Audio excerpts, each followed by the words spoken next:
It's divisional weekend in the NFL, and we have two coaching carousel moves on the way coming at you live here at the Gridiron. What's going on, guys? Welcome back to another episode of the Gridiron, brought to you by House Call Sports. I'm Justin, brought to you, alongside with my man Tone. It's been a long time since I've hosted one of these shows, but we got a lot to talk about in NFL news today. Before we get into those, we got to give a big shout out to our sponsor down below, Vivid Seats. Vivid Seats is the most trustworthy and easy to navigate ticketing website. They have reliable and rewarding tickets along with a 100% buyer guarantee, which means your transactions will always be safe and secure.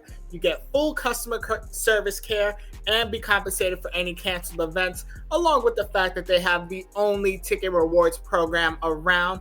Like we said, it's playoff time in the NFL. I know playoff tickets can be ridiculously expensive, but Vivid Seats got you covered with some good deals. But if you still can't swing it with playoff tickets, not to worry. They got you with basketball. They got you with hockey. Baseball will be back before you know it. If you're a WWE fan like me, go catch some of the events going on. I know we're getting ready for the Royal Rumble. Whatever your sport is, or if you like concerts or comedy shows, you can get your tickets over at Vivid Seats. So do us a favor, go down to the link below, click on it, get your tickets, and go sit vividly. We got some stuff to talk about today. Right. I said we get into these coaches. So let's get to the good one before we go to the bad news. There we go. The Patriots got a new head coach, and it is none other than Vrabel. Vrabel is officially the third head coach of the Patriots from what it feels like, since we had so many years of Bill Belichick. Oh, yeah. Now, this could go one of two ways. This could go really good. Vrabel was a successful head coach in Tennessee, but this can also go bad because, once again, this is the Patriots getting another Patriots-born person coach in that organization. So what do you think about this? Do you think that the hiring of Vrabel will actually be the thing that turns the Patriots around back to the success of the NFL? Well, I'll say this. I think it's a good hire, but I think it's a backhanded hire. I don't think Mayo deserved to be fired, but I do think it was a situation where, because Vrabel became open in the market, which I do believe he should have been a head coach this year, by the way, because I believe he didn't have a chance to be successful in Tennessee with just Derrick Henry and Will Levis, or whatever his name is, at his quarterback position. So he never really had a chance to be stable. And it's good that he has a position, but you have to worry about a thing. Whereas, what if the players don't like what happened? What if they actually had a good relationship, the ones that were there the time Mayo was there? So you could have a lot of things go right, like you said, and you can have a lot of things go wrong from the player's perspective as well. Because if you have Vrabel coming there and he is preaching that Patriot way, they may be like, Mayo was a little more on our side. He was a more player personnel type of guy, and you want to preach a certain way because now you're under that Patriot Act, as we say, and you want to act like you're Belichick. And that could make some players, that could throw some players for a loop, especially when you have all these rookies coming in, you have some vets that you'll probably trade in the offseason, and it may be a turnoff. So I do hope he be successful because I do think Vrabel is a hell of a coach. I actually think he should have went to Chicago because they were in need of a tough coach.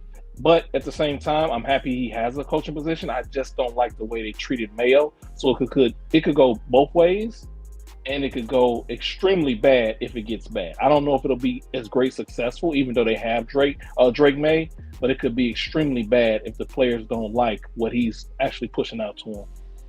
Yeah, and honestly, it could be seen as a backhanded hire because I completely agree. They kind of did Mayo a little dirty firing him after one season. I feel like it was more along the lines of just what went on the back end, not necessarily like the play on the field. But some of the things and some of the ways that he spoke with the media kind of go opposite of what the Patriots as an organization likes to do. They don't like to give too much away. They definitely don't like the idea of calling their own players soft. Exactly. But that could be a main thing. But it also helps the fact that it was Vrabel who they hired, put the relationship with the Patriots as an organization to the side. Vrabel is also a player's coach. Absolutely. If I remember, when Vrabel was let go up in Tennessee, players were mad about that too, because they all had a great relationship with Vrabel as a coach. And not only that, he was actually successful with them given what he had on the team. Correct. So I feel like if there's anything that might mend those fences, because you definitely don't want to lose the locker room, is bringing in another player-first coach who can command that locker room. At the same time, he will go to each and every one of you, whether you are a starter or you're riding the bench, and he'll give you that chance to air your frustration that first week out. Correct. I mean, it makes sense to me as well. And you're right, he was definitely a player's coach over there in Tennessee, and it seemed like he kind of did things his way. And I do hope he carries the same mentality to the Patriots, because it works. I mean, he worked with what he had at the same time, because if you think about it, he did have A.J. Brown, he did have Corey Davis, and he did have Derrick Henry. The problem was you were working with Marcus Mariota. And even though he did get a playoff victory, it was strictly on the shoulders of Derrick Henry being as phenomenal as he is. They had an up-and-coming A.J. Brown, who was a little bit disgruntled, like he always is, because he wasn't getting the ball as much. It's kind of funny how things turn in the circle, right? Now he's a little disgruntled because they have Saquon. Are you happy with winning, or are you not happy with winning? That's the thing with him. But that's a whole nother story for another day. But I do hope it works out. But I truly hope that someone sees that Mayo didn't do a bad job, because he did have a QB shuffle like in 3 or 4 games in the season. And maybe he'll get a coordinator position to maybe get another coaching job, head coaching job in the near future. Yeah, he had talent with him in Tennessee. It just wasn't clicking, mostly because of the quarterback position.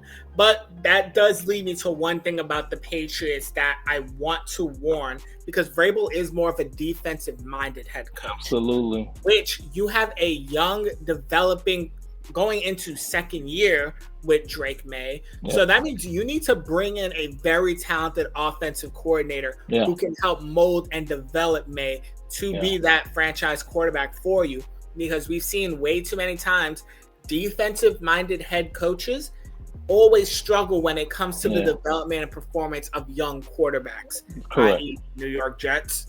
I'm just saying. Not throw shots in there.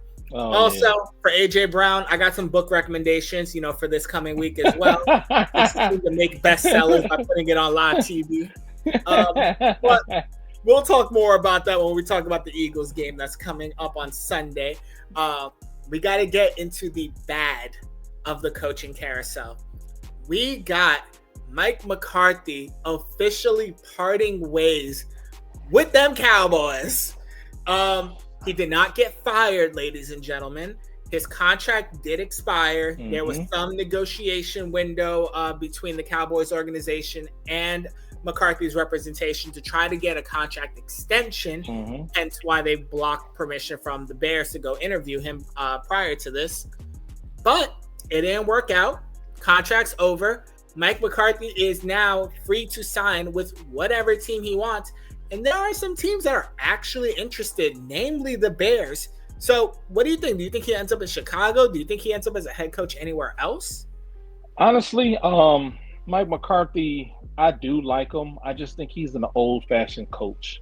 I don't know how many teams or how many GMs want to work with him, because he's been proven it's like he has a winning record the way he plays, but it's not a sustainable record. Like, he'll get 12, 13 wins during a season, and in the playoffs, when the teams have them mapped out, even if you have an Aaron Rodgers, it doesn't work.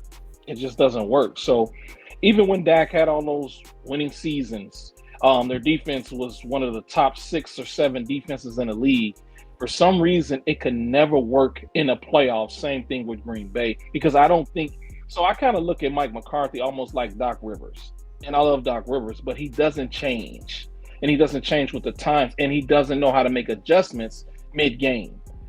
That's been Doc's problem, right? His team will be losing. Halftime comes. Nothing changes. Mike McCarthy is kind of the same way, because he thinks his philosophy works through the season and it'll get him to a Super Bowl. But he hasn't won since, 2011? And he was with Aaron Rodgers, strictly off his talent alone. And I think he had a top 5 defense. So he has to change his ways if he does want to get a position, I think, or he'll end up being a coordinator under somebody. But I don't see him staying away for too long because he's still a talented genius a little bit on the offensive side. I just don't know if anybody wants him to be their main guy to make those decisions because it hasn't worked out. It looks great in the season, but so does Mike Tomlin, and I hope that's a whole nother story.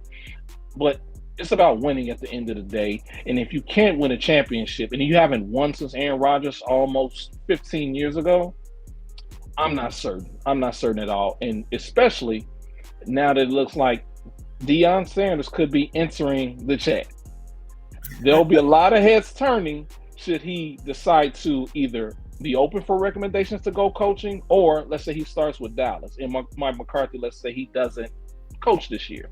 He'll start to shuffle back, and he'll start to be on the back burner because they'll be looking for the Aaron Glenns, right? The Ben Johnsons, the Deion Sanders if he decides. And we haven't even spoken on a guy that's pretty much, they've been treated like crap since he hasn't been on Kansas City, Eric Bieniemy. What if he comes back?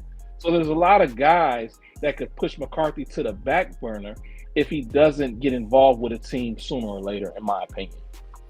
So I'm glad you brought this one head coach in because this was actually going to be my comparison.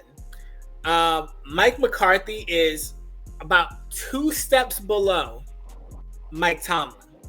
And that's because the difference is Tomlin specializes in defense and gets his team to the playoffs every year. Correct. McCarthy doesn't really have that specialization anymore. We thought he was an offensive-minded head coach. Yeah.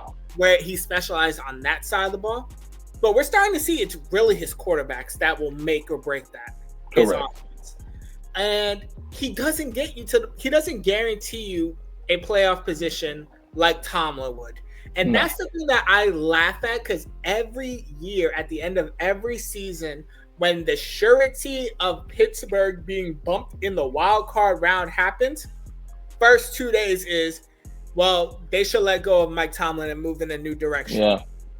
You hear that all the time. Oh, the standard is the standard, but the standard is getting bumped in the first round. Yes, but guess what? You're in the dance.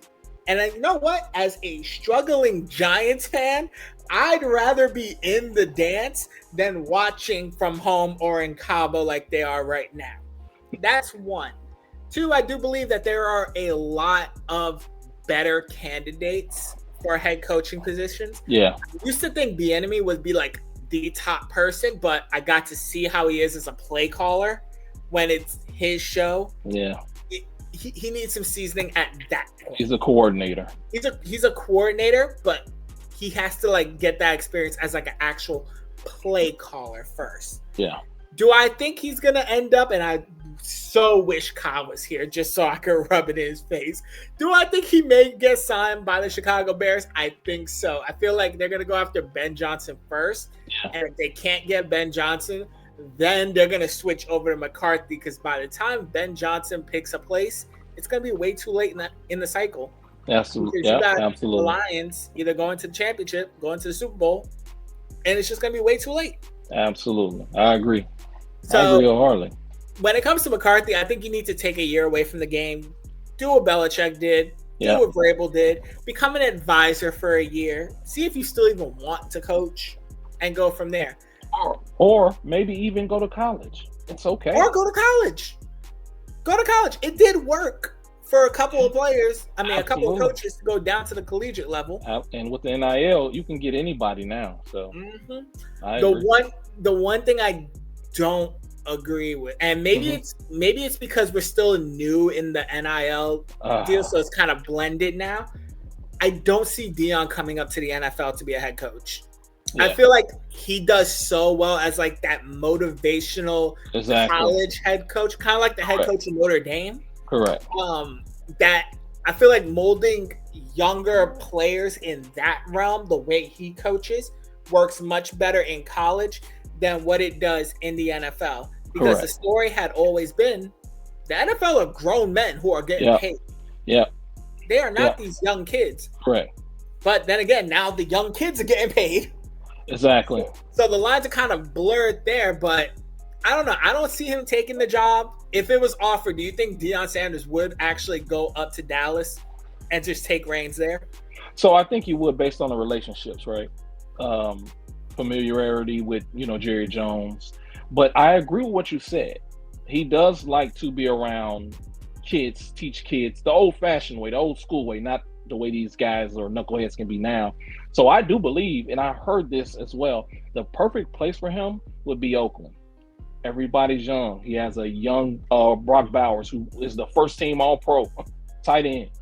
He doesn't have a quarterback, so they can get a quarterback out the draft. And again, remember, they'll be young. Now, he does have defensive players like Max Crosby or whatnot, but I do believe the defense will believe this defense. I believe they would believe in Dion because of who he is.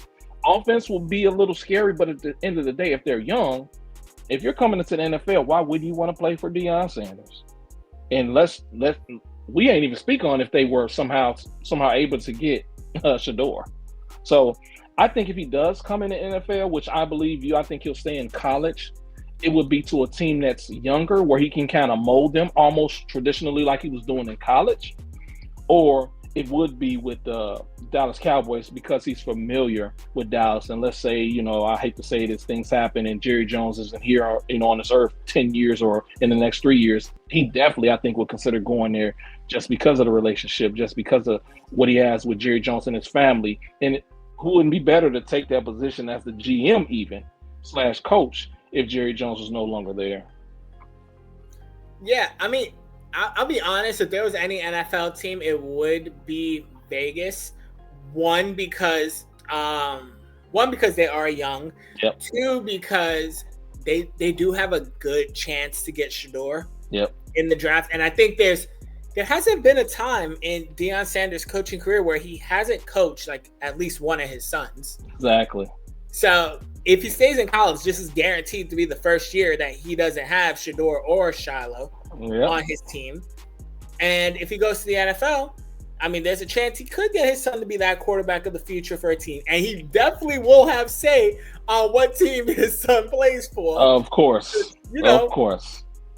There's certain teams he ain't gonna be okay with. Shout out to the Cleveland Browns, who goes to that quarterback carousel like every year. Exactly, and we know how that goes. Yeah, it'll be almost like it'll be almost like Eli. Remember, he didn't want to go to the Chargers; he wanted to go to New York. That's the favoritism you get. That trade, absolutely. So we'll see. It worked for me. We had 2 Super Bowls from that, but nothing ever since. And you beat the greatest quarterback. So I mean, you're winning. Even if you're losing, you won. But all right, we've had enough of the head coaches. We'll talk more about head coaches as we get more hirings, firings, all that good stuff. But this divisional round weekend, we got 4 good games coming to us. So we're going to start out with the Saturday games. We got at 4:30 p.m. the Houston Texans, which I have to eat crow because I said that they were going to get bumped. I am so sorry to D'Amico Ryan. I am so sorry to Joe Mixon because the defense and Mixon's running game carried Houston. They carried Houston to the divisional round. Yeah. And now they get to go up against the number 1 seed. They get to go to Kansas City to take on Patrick Mahomes, Travis Kelce, who are looking to become the first team in NFL history to three-peat as Super Bowl champions. So I got to ask, who's going to win and what's it going to take? Well, first things first. Why is it the Chiefs? Well, first things first. I think when Houston won last week or this past weekend, talent just prevailed, right? The Chargers, at the end of the day, they didn't have a primary receiver, and it showed. I mean, Herbert turned into Clayton Kershaw. He's good in the season, and he's terrible in the playoffs. And he threw 4 interceptions. I think he threw 3 all year. Now, he didn't have a lot of attempts, obviously, because Harbaugh always wants to run the ball first. But you saw when they didn't have a primary guy, it just didn't work out. Versus Houston had they still had Nico Collins. They still had Dalton Schultz, and not to mention Joe Mixon. And then that's not mentioning their defense, which is littered with stars. I think that's the reason why they ended up winning, because even CJ at times still looked a little scared out there. They just were more talented. That's first thing. Now onto this game. This is just good for CJ's stock to rise, right? Because he's looked bad all year. Let's be honest. He's looked scared. He's looked emotional. Now, again, I did speak on Laramie Tunsil having the worst year he could have after all those Pro Bowls he's had. But at the same time, he's got to play. You can't complain about it. You just have to go out there and deal with what you have to deal with. I mean, it's football. People get hurt all the time.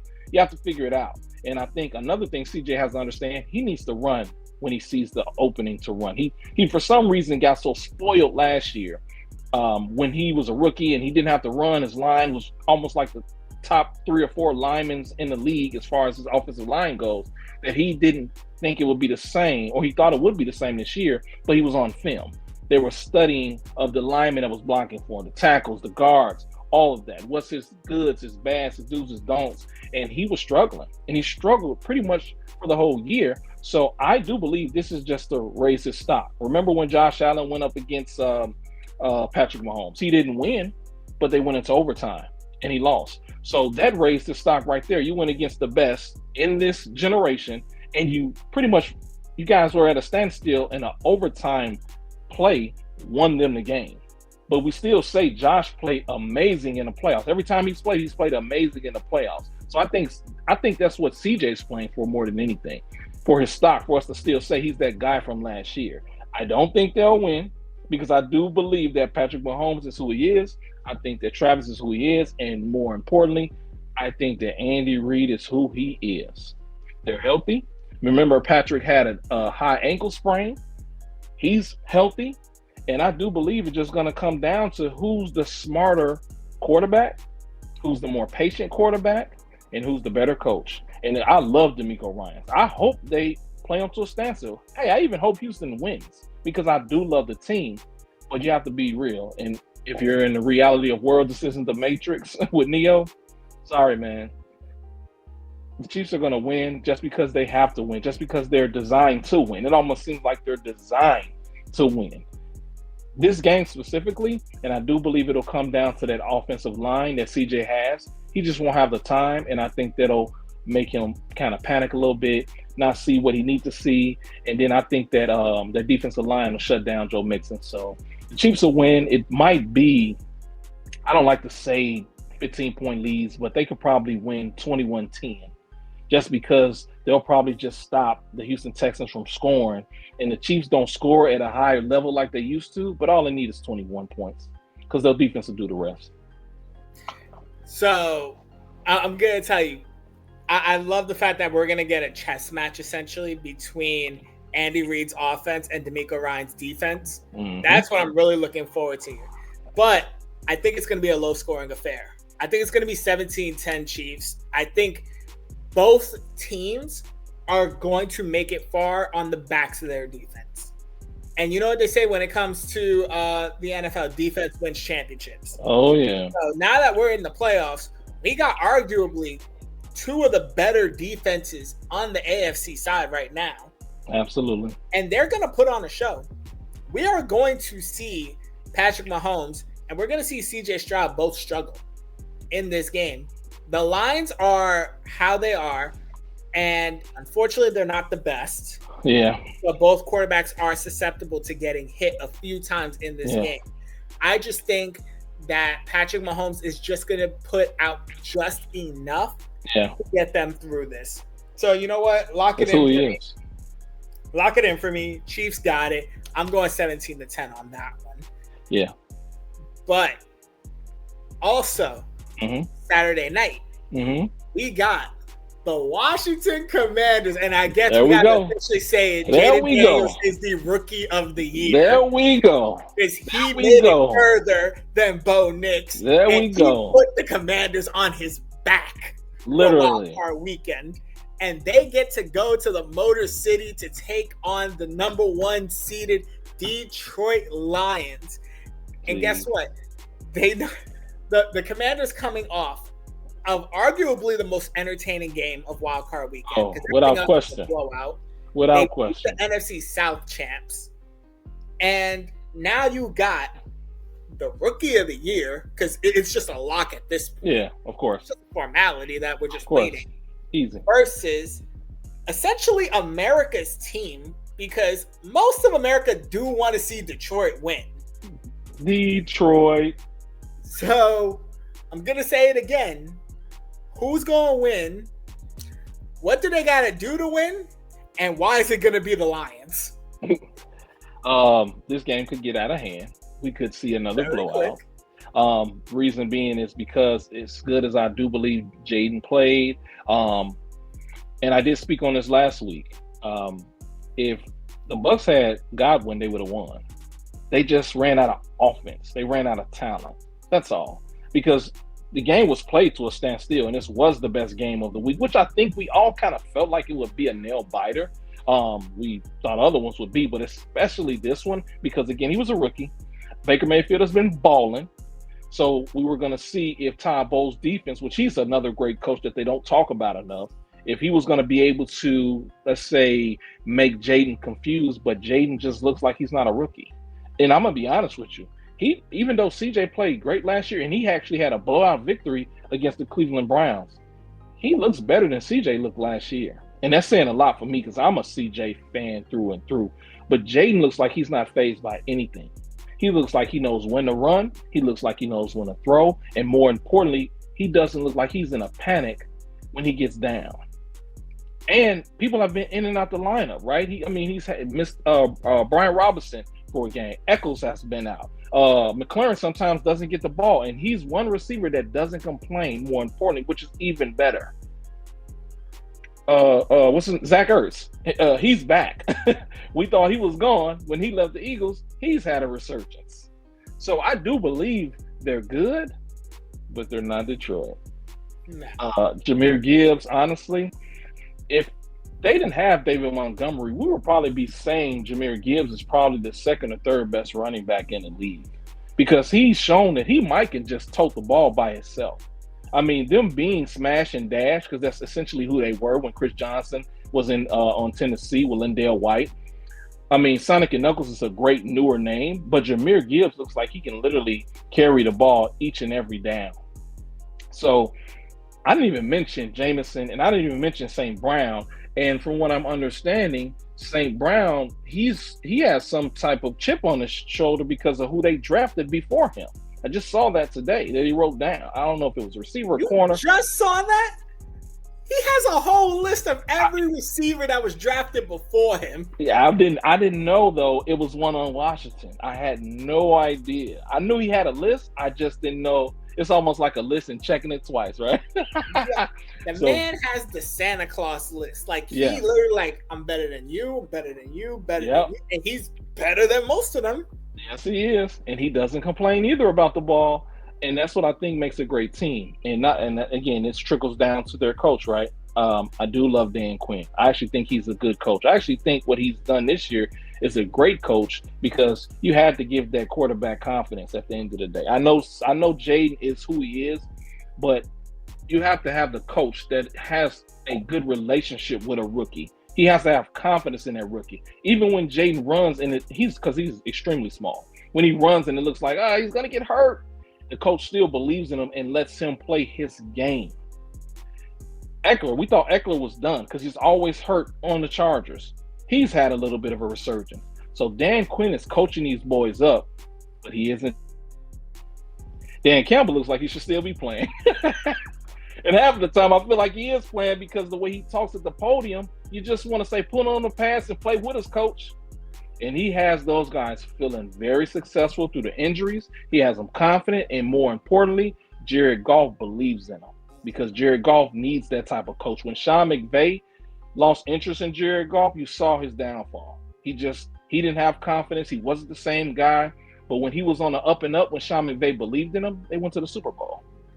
Jared Goff he's a quarterback that he has to know that everybody believes in him, and he'll play. He'll make mistakes, but he'll play the right way if you believe in him. So I believe they are too talented, too fast, too smart, and they're in Detroit. And it's going to be insane. So as good as I think Washington has played, I think it's going to get out of hand, man. I think And again, this is playoff football, so it might not get crazy numbers, but I do believe somewhere around maybe 35-14, just because of who Detroit is. And honestly, they're one of those teams, like, remember when Golden State, they'll beat up on you and it'll get crazy if they don't score first. Washington has to score first. If they don't score and they don't score immediately, it could get out of hand. So I would say about 35-14, and that's being generous. If they get 14, that means that Jaden is great as he is, and he wouldn't allow them to get just stomped and romped through the game.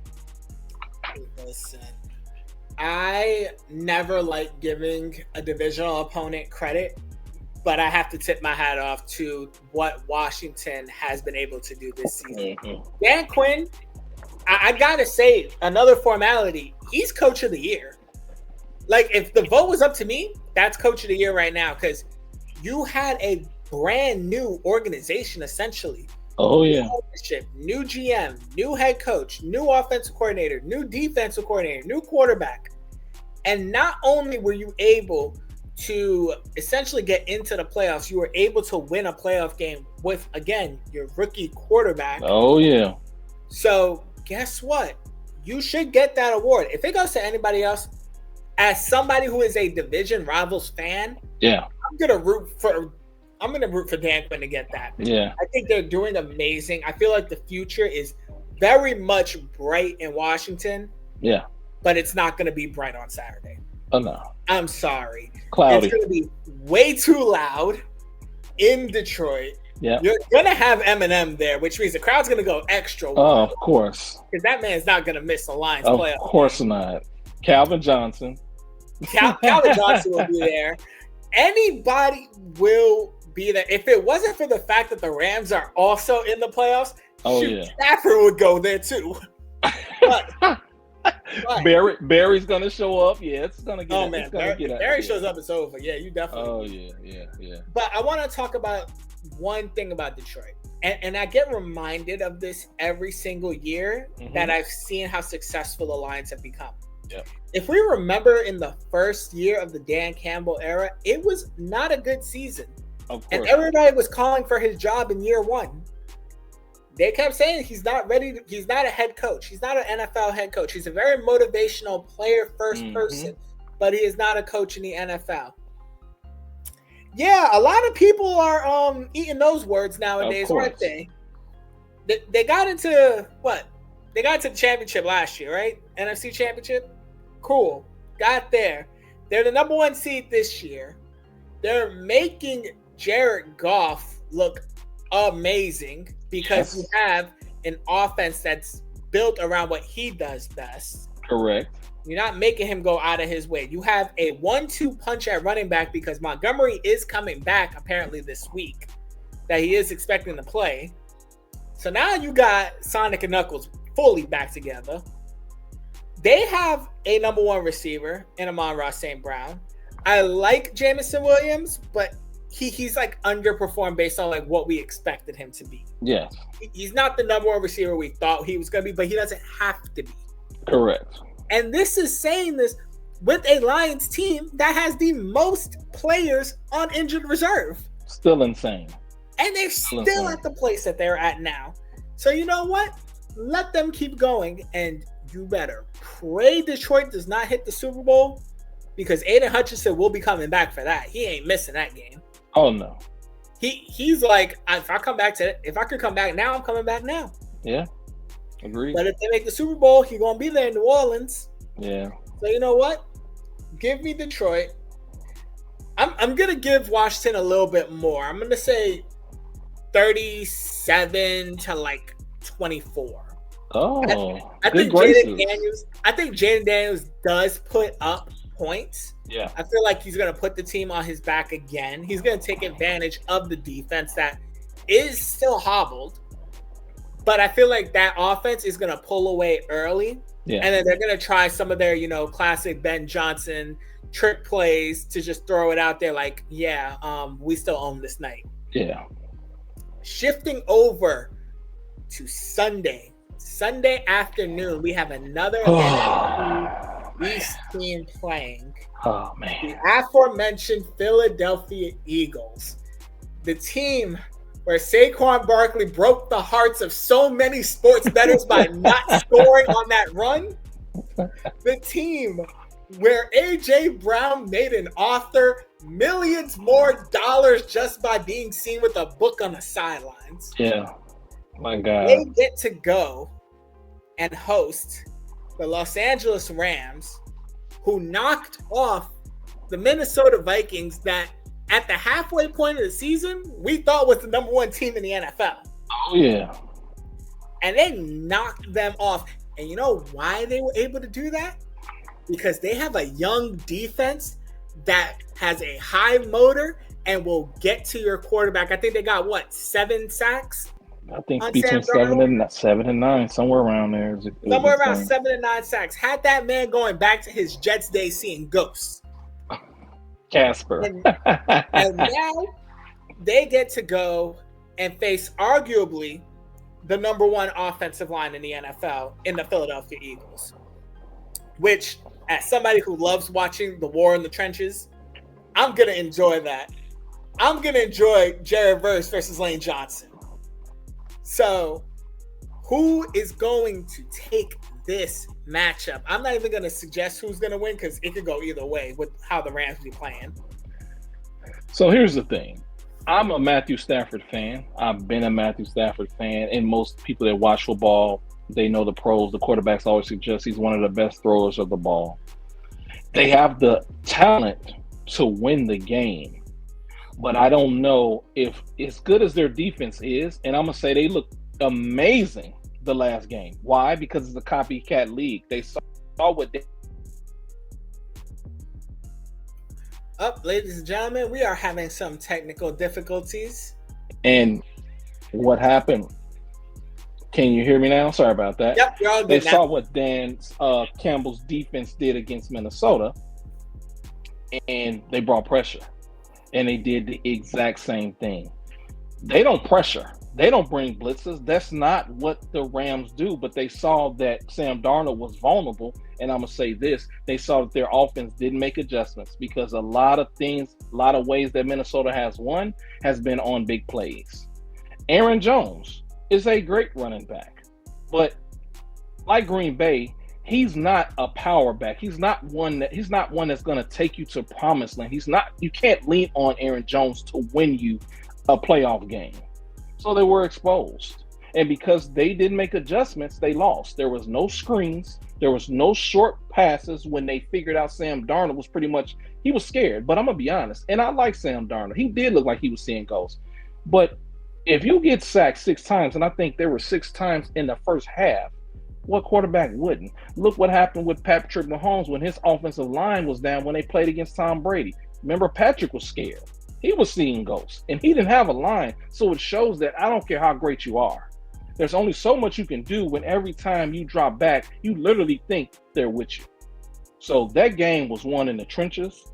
Sean McVay, being who he was, said, we saw what Detroit did to him. We're going to do the exact same thing. We're going to play man-to-man. We're going to trust our corners, and we're going to see if Sam Darnold and their offense make adjustments. And that's how they lost.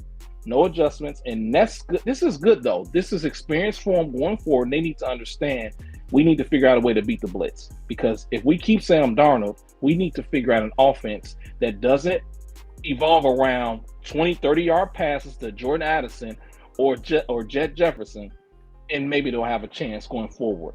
But as far as this game goes, totally different animal. You can bring the pressure. Jalen Hurts will leave. He'll jump right out the window. And he doesn't have to be Lamar Jackson. As long as he gets a first down, that's all they need. Because if you're wearing them out with Saquon and Jalen Hurts, now you open a play action to the disgruntled book reader, all of a sudden, novelist, A.J. Brown. And the thin, yet agile, yet great route runner, Devontae Smith. Because you notice we don't talk about him as much. He doesn't complain as much. He's a baller as well. So I don't think, as good as I do believe the Rams can be, because when they're healthy, they're healthy. Puka Nacua is one of the best receivers in the league. Cooper Kupp still got it. They just don't utilize him like I think they should. They don't have the guys in the trenches that are going to be able to blitz Jalen. I mean, Those yeah, games. absolutely. Oh, there it is. Yeah, it's going to be one of those games. The audio's cutting out here, but it is going to be one of those games where you might know where it's going to go. Like, we know. Can you hear me? Sorry, my Wi-Fi hates me today. There you go. You're back. But I'm just going to feed off of that real quick.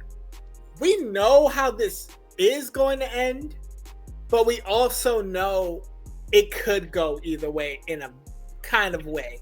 Because at the end of the day, the X factor for this game are the two people in the backfield. Correct. Gonna be Jalen Hurts and it's gonna be Saquon Barkley. Jalen Hurts, you need to win this game. I think honestly, it's going to come down to the pass game. And you know what? AJ Brown, I know he complains so much, but if I was a betting person and I was a sports bettor, I'll take whatever the over is on his yards for the game. Yeah. Because I feel like they saw what happened this last game, and it's like, all right, we're going to force feed him the ball. We're not going to get another author to become a bestseller on Amazon because of this. And more importantly, Saquon Barkley, games like this or playoff games in general, this is the reason why you were brought into Philadelphia. Yeah. Like the Philadelphia Eagles have already been to the championship. They've already been to a Super Bowl with this current nucleus of a roster. Yeah. They brought Saquon Barkley in to get over the hump. And I will keep saying this as long as the Philadelphia Eagles are in the playoffs.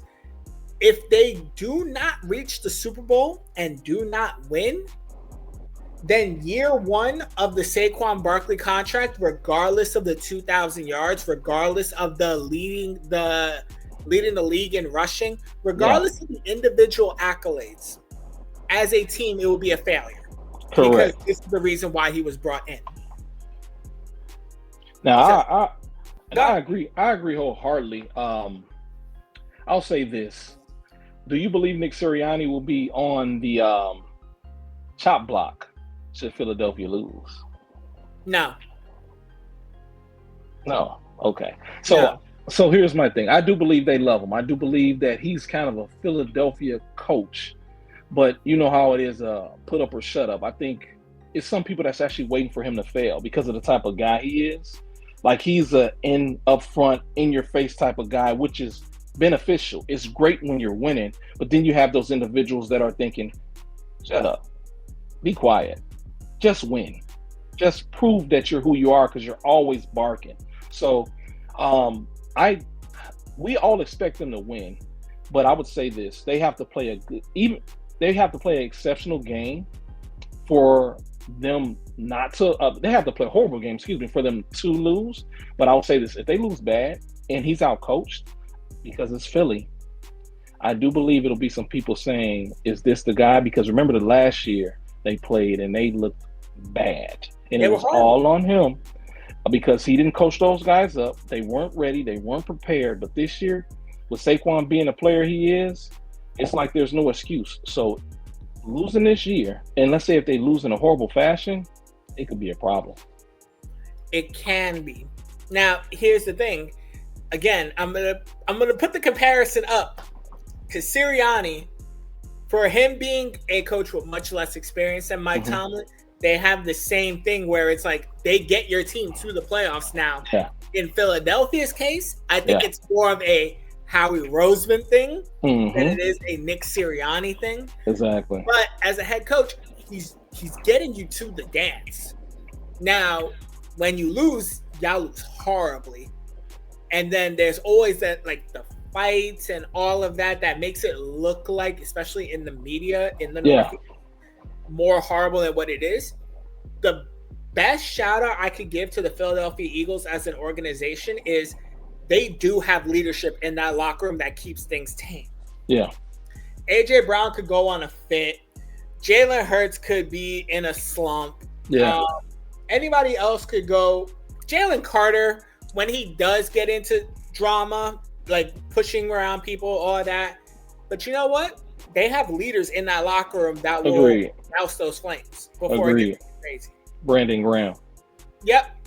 Brandon Graham's one of them. Lane Johnson is another one. Yep. And they're just developing more and more leaders. Like as the Georgia Bulldogs on that Philadelphia Eagles defense get more seasoned, they're going to become the new leaders. Correct. So that part, if they lose, they're not going to get rid of Sirianni, no matter how much hoopla there will be. Yep. Because all that leadership in the locker room will keep it from being lost, which would be the only reason why they would let him go, is if he lost the locker room. Exactly. Now, you may not like his personality. Yeah. But guess what? That's kind of the stereotypical Philadelphia Eagles fan as the coach. And I said stereotype because I know there's the whole drama with the one Philly fan that got banned for life from Eagles games because of what he said to a couple, specifically the woman in this situation, who was a Packers fan. Derogatory stuff, for not going into detail on that. But that's the stereotype of Philadelphia, the in-your-face, trash talking, all that. Sirianni is Philly. Sorry to tell y'all. I agree. Deal with it and love it. But again, like you said, he is Philly, and that can be sometimes Philly problem. It's like they're spoiled by winning, even though they don't win. So yeah, they are the Cowboys, except they actually perform in the playoffs. Agreed. All right, but we got one more game. Sunday Night Football. It is the playoff game that everybody's looking forward to this weekend. Yeah. We got the Baltimore Ravens. Oh, yeah. Going up to Buffalo against the Bills. We get Lamar Jackson versus Josh Allen, the two quarterbacks that are neck and neck for MVP of the league this year. You got probably the two teams with like the biggest Super Bowl aspirations. Two teams who blew out their opponents this week. Last week for a wild card weekend. Yeah. I think we're about to see some fireworks here. And I can't wait to watch this game. And I'm going to be at the edge of my seat, even though I'm not a fan of either one of these teams. But as a New Yorker, yeah, like I said, the Bills are my only chance to see a Super Bowl in the state. So you know what? I'm going to say this. I'll put it out there. I have the Bills winning, but I'm also going to bet my money that this is going to be the most entertaining game. Tell me what you're feeling on this one. So here's the thing. I think everybody is a Bills fan. And it's kind of reminds you of the AFC version of Detroit. It's like it feels good. It's a feel-good story when the Bills are playing good, and it's a feel-good story when Detroit is playing good. Now, Detroit has been god-awful worse, obviously, over time, but it just feels good when they're winning. The same way with the Bills. I think as far as I know maybe a couple people, but everybody likes Josh Allen, which I think he's a good quarterback. I actually think he's a good quarterback to watch, maybe even replicate. And let's not take away from Pat. I think Pat is a one of one. I think he's the same way. It's hard to find somebody that could be like Patrick Mahomes. But with that being said, we remember in the season the Ravens beat them 35-10. Now, Don't get me wrong. I would love to see a good game, and I hope it's a good game. And honestly, I wouldn't mind who win. I'm a little harder on Lamar than I am Josh, because Josh has, like we talked about earlier, played very successful in the playoffs, whereas Lamar has had maybe one or two good games, and he's played horrible in maybe the losses especially. So I'm a little, and then he has 2 MVPs, maybe even 3. So I'm a little harder on him, because if you can win those MVPs, then we should have the same expectations in the playoffs. Versus Josh hasn't had an MVP, but he's had great outcomes in the playoffs, and he's beat Lamar in the playoffs. We forget that. So I'll say this. It could be a good game, because I think if the Bills win, it'll be a close game. And I'm saying a close game where it'll probably be, because I think it'll be fireworks. I think it'll be probably 35-32 if the Bills win. If they don't win, it could be a rout. Derrick Henry is a big difference over there. He's not J.K. Dobbins. He's not Gus Edwards. He's Derrick freaking Henry. And as much as I love the Bills, they don't have the biggest guys on defense. They're fast. They can get to the quarterback, which ironically is the fastest person on the field.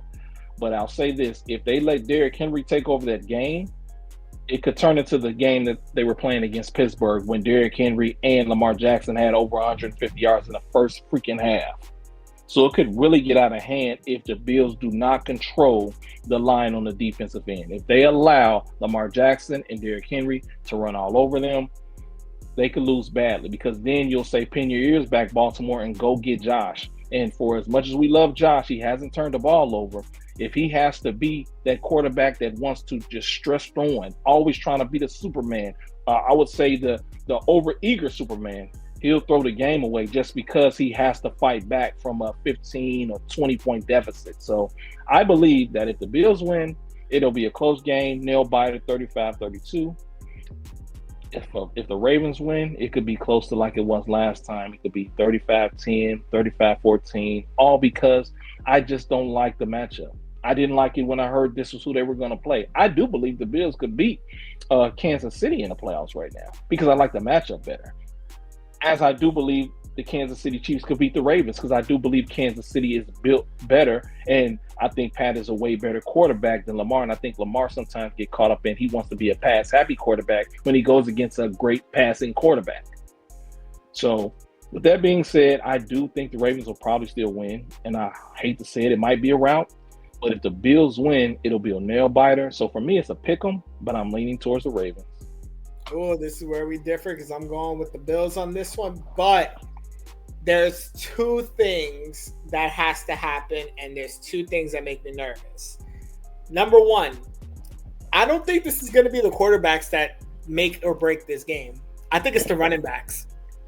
If you really look at it, if you look at the Bills side, when James Cook is running and he's making plays, all of a sudden Josh Allen does not have to be Superman. Absolutely. And when Josh Allen does not have to be Superman, that's when Buffalo have their best games. When both of them are doing their thing, they could just bump off of each other. Absolutely. If the game is close in the fourth quarter, that's when Derrick Henry scares me. Because sense. Derrick Henry is one of these running backs that just gets better as the game goes on. Stronger, yes. Stronger. And you know what it is? It's because teams are hitting him, but really they're feeling it more. Yep. Like they start getting worn down, and he's just like in the fourth quarter, like, all right, maybe hands on hips, but they'll still break away a 50-yard run on you. So I don't want it to be close. As someone who's going for the Bills, I feel like the Bills need to pull ahead early in this game. Yes, I agree. And make Baltimore play from behind. Yeah. Because if it does get to that fourth quarter where it's less than a 7-point lead, that's when Baltimore could just be like, you know what we're going to do? We're going to keep that offense on the sideline, and we're just going to run it. Yeah. And we're going to drain the clock, and we're either going to score a touchdown if we need to, or we're going to kick a field goal if it's tied. And I think that's going to be the key for either one of those teams. Whoever gets the ball last and can drain out the clock is probably going to be the team that's going to go to the AFC Championship. And the Bills, to piggyback on it, the Bills defense has to be careful. What isn't talked about a lot is the Ravens receivers, even though they're not big names, they have the most separation in the league, and it's not even close. I think Bateman is at like 77% or something as far as being the most open in the league. And Lamar, because if you notice, when Lamar finds his receivers, they're literally like always open. Like there's not even a player close to him. And that's because they're so scared of Derrick and Lamar. I mean, you put 11 in the box. That's why, like you said, if the running back decide the game, it'll work in both favors, but more so for Baltimore, because if Lamar's a running back who can throw, I mean, it is what it is. And he's a great at a quarterback. You know, some people get it all sensitive about it. Whatever the case may be, you don't want him and Derrick to have a great first half, because that's when you'll see Likely open. That's when you'll see Rashad Bateman open. I don't even know if Zay Flowers is playing, but they may not even need him because they have their other tight end, Andrews. They have enough weapons that are always open when their play action is going and their running game is going. Whereas, like you said, with Buffalo, James Cook is the key. If he could be the James Cook in the season, because he's extremely fast, he can catch the ball out of the backfield, and he's mobile. Like he's the every down back. He's totally different than Dalvin. Dalvin was fast, but Dalvin always calls some running backs running to fall. The minute you hit them, they fall. They can't take 2 or 3 hits and keep going. James and Dalvin are kind of built the same, and Dalvin looks a little better, but James can actually take a hit and take it home. He can literally get hit at the start of the play and still hit his head on the goalpost for a 50-yard run because the speed is so electric. And not to mention putting him in a passing situation, because here's the key also. Baltimore's pass defense is terrible. They're not good. They said that at the towards the end of the season that they were blowing people out, and it was easier for them to pin their ears back and attack the quarterbacks that they were beating. But if you start the game off right, like you said, and they're able to get the running game going, the play action is going to kill Baltimore, because as much as I do like Hamilton, Humphrey, they stink. They stink this year. It is what it is. So they have to start early, they have to start fast, and they have to make Lamar be strictly a passer. You do that, I believe you can win. If you don't start off fast, because remember last week, Denver started off fast, but they didn't have the talent, and they definitely didn't have the type of quarterback. But if they let Baltimore score first, it could be a rout. But we'll see. I like what you're saying about the Bills. I just don't like the matchup. Well, matchup gets a little bit better. I know you said that they may not need him, but Zay Flowers did not practice today. So status is up in the air for Sunday. We're going to keep an eye on how that goes. Yeah. But, ladies and gentlemen, this is all the time we have today here on the Gridiron, brought to you by House Call Sports. Thank you guys so much for tuning in. Be back with us next week, because we will talk about how these games ended up, and we got the championship weekend ahead of us. We are so close to the Super Bowl, and don't worry, we won't leave you there, because then we got off-season content, free agency, drafts, the works. So do us a favor. Check out the links in all of our descriptions below. Go to Vivid Seats and get some tickets. And if you're into sports, period, follow us on all our socials. We do also talk about MMA, boxing, WWE, basketball, baseball, the works. We got you there. So, guys, we love you. We appreciate you for joining us on this ride, and we will see you next time.